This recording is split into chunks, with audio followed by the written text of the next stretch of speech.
Makatwiran lamang po ang pag-alis ni James Jones sa Phoenix Suns at pumunta na mismo sa NBA bilang kanilang bagong Vice President Executive for Basketball Operation.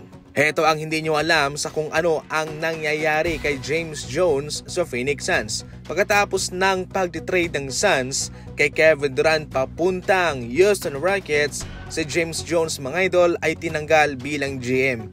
Siya ay inilagay sa posisyong Senior Advisor.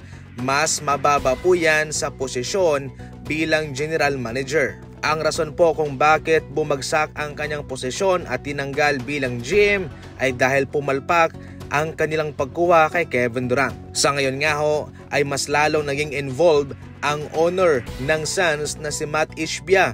Ito yung mayroong final say. Siya mismo mga idol ang may control. Kaya sa puntong ito ay naging matimbang para kay James Jones ang bakanting posisyon bilang Vice President of Basketball of Operations sa pangkabuuan na hawak mismo noon ni Joe Dumars.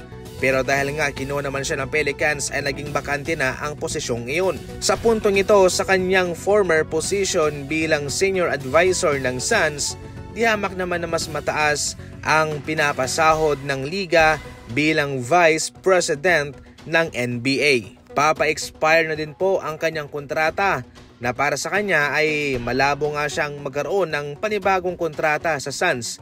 Kaya sa pangkabuuan ay naging maganda lamang po at naging tama ang kanyang pagkuha sa posisyon sa NBA mismo.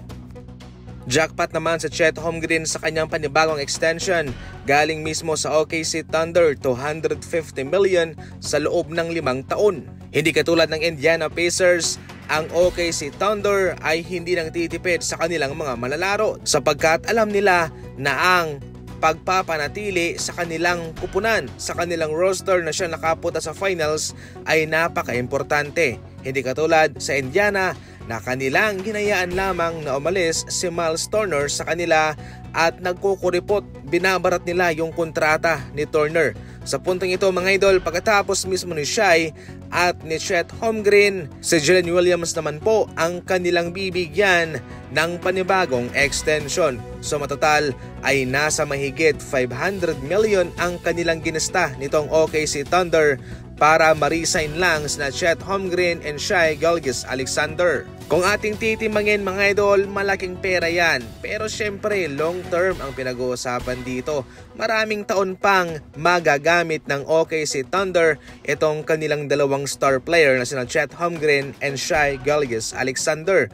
Malaki man yung kanilang ininvest, mas malaki din po ang balik nun sa kanila. Considering pa na ang babata pa ng kanilang mga manlalaro, definitely mga idol, ang totoong paldo rito ay ang OKC Thunder. Para sa malinaw at fast break ng mga updates sa NBA, tumutok lang palagi, i-follow ang ating Facebook page, mag-subscribe sa ating YouTube channel. Maraming salamat po sa panonood.